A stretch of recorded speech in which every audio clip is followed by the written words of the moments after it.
All right, well, thank you to Governor McAuliffe. Thank you for his great leadership in the state of Virginia. Thank you for his economic leadership, and thank you for his leadership in the area of cybersecurity. We've got a final presenter here for you during our lunch keynote. That's Robert Strayer from the State Department. And let me give you some background on Robert. Robert is the Deputy Assistant Secretary for Cyber International Communications and Information Policy, Department of State. And Robert, if you'd come up and join us, thank you very much. Welcome.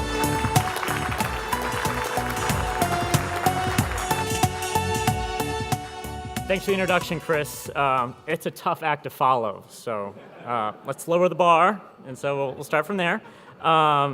It's my pleasure to be with you this afternoon and close out what I understand has been a fascinating program. I'm privileged to be here with so many of my other colleagues in the government that I know were in panels this morning and other discussions, so thank you for having me.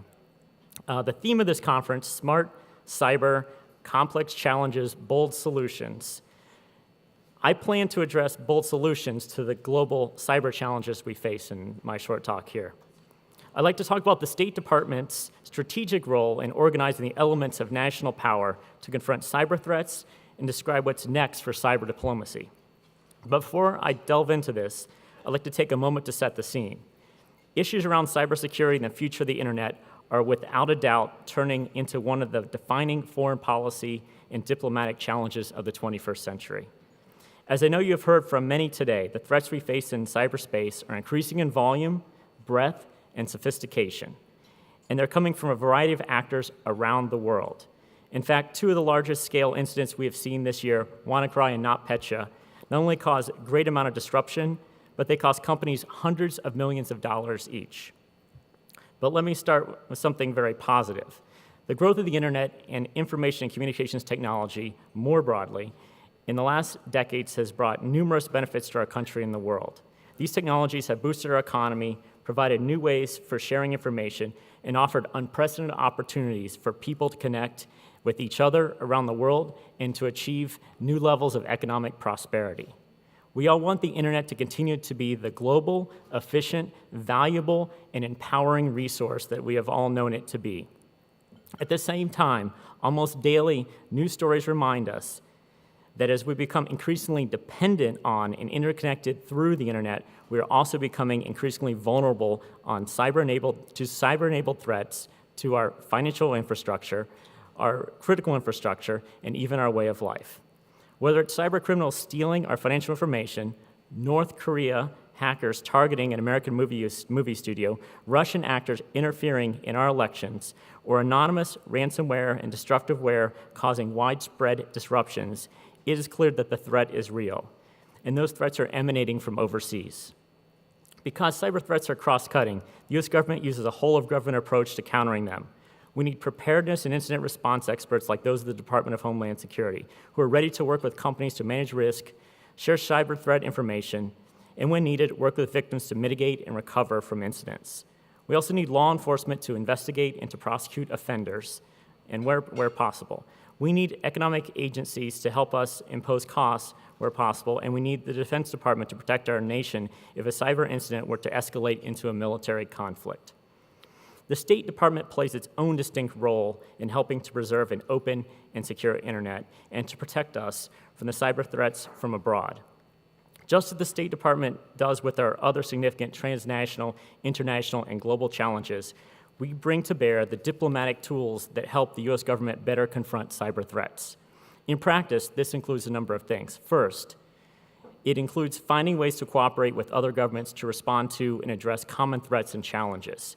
We frequently meet with key partner governments around the world to share information on how we're each trying to improve cybersecurity and find practical ways to cooperate, whether in fighting cybercrime, helping to mitigate malicious cyber activity emanating from other respective territories, or find approaches to confront shared threats. Second, we use our diplomatic tools to communicate directly with governments that engage in malicious cyber activity that we consider threatening or otherwise unacceptable. This is important both to express our concerns and to make clear to foreign governments the potential consequences of their actions.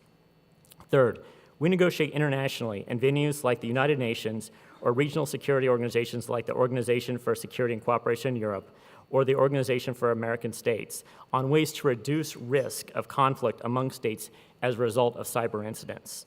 We have done this by building international consensus on what constitutes responsible and irresponsible state behavior in cyberspace.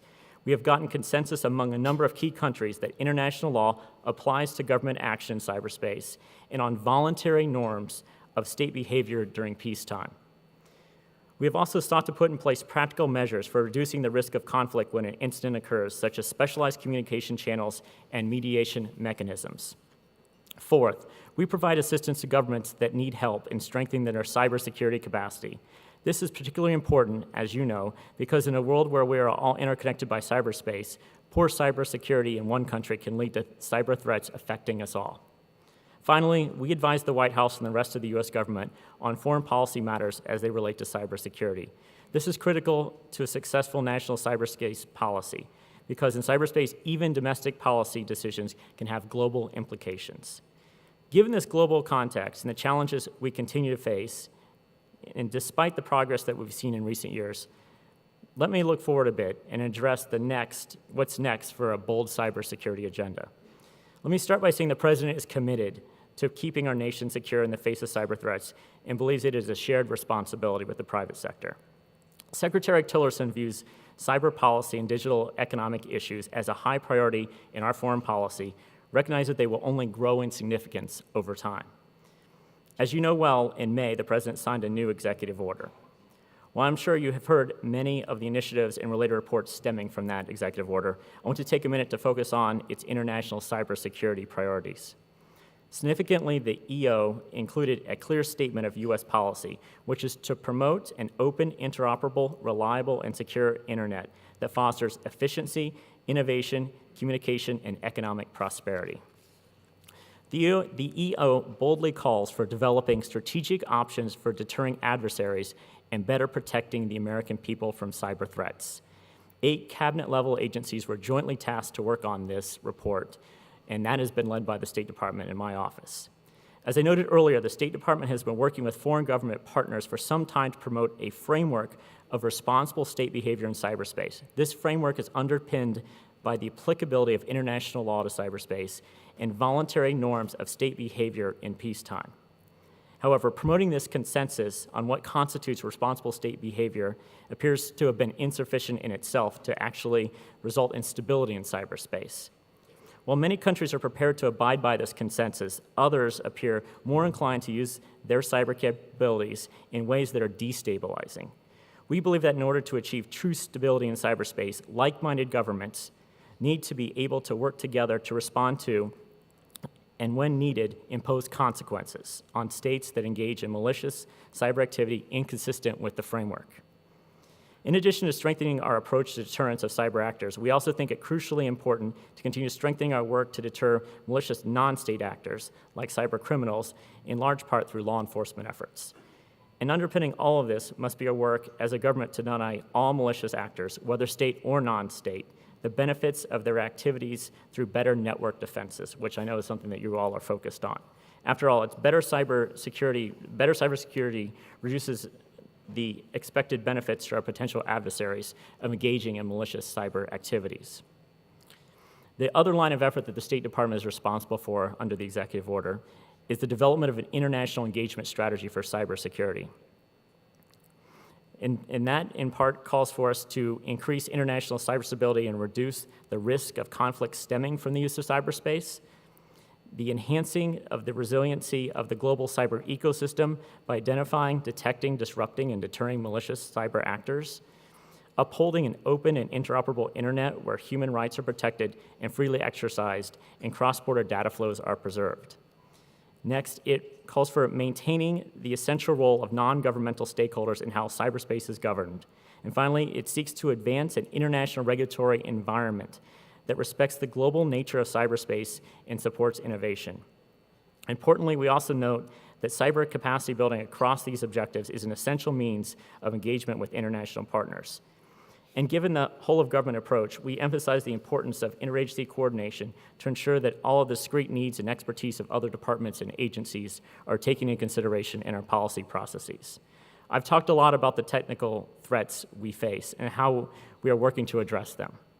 But I'd also like to touch on the policy complexities and the threats to our vision of an open and interoperable cyberspace.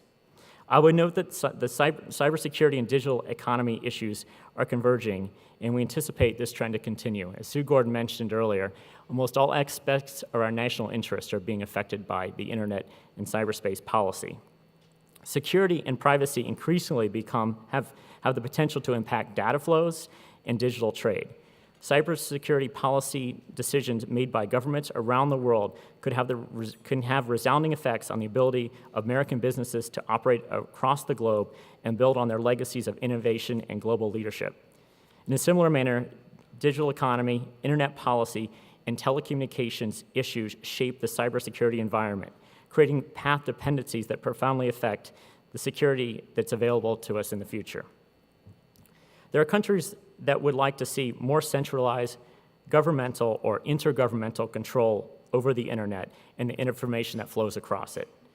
As such, some countries are even pushing for a global instrument or treaty for cyberspace to address issues like cybersecurity, cybercrime, and privacy. These are not needed, and they could actually be counterproductive. We believe that existing international law applies to cyberspace, and existing mechanisms are adequate to continuing to benefit from cyberspace while addressing those challenges. For example, the Budapest Convention from 2002 is an adequate global mechanism for addressing cybercrime, and more countries around the world are acceding to it each year. We continue to recognize in our foreign policy that the multi-stakeholder approach to internet governance is the right one, and that the same rights that people have offline are ones they should have online. A new legal instrument is not the answer. Rather, adhering to existing law, adherence to norms of responsible state behavior, and engagement in the international and multi-stakeholder internet community is the answer. We continue to promote these principles as we engage in the UN and elsewhere. I know I'm between you and getting out of here in the wrap-up, but I'd be open to answering a few questions. Darny. There's a way to do it. Oh, there's one over there. Any comments on the Chinese Internet Summit that was just held in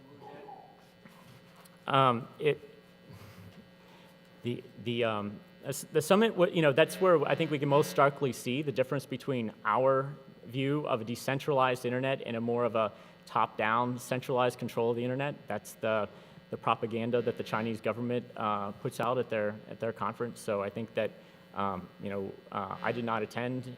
It shows very starkly that our differences in our views about what the internet means. We're very much for ensuring that there's a free flow of information, that people can actively debate, participate in public discourse, and affect their democracies. And the Chinese have a quite different view of what kind of content should be allowed on the internet and how much it should be constrained. Any other questions? Oh, one more.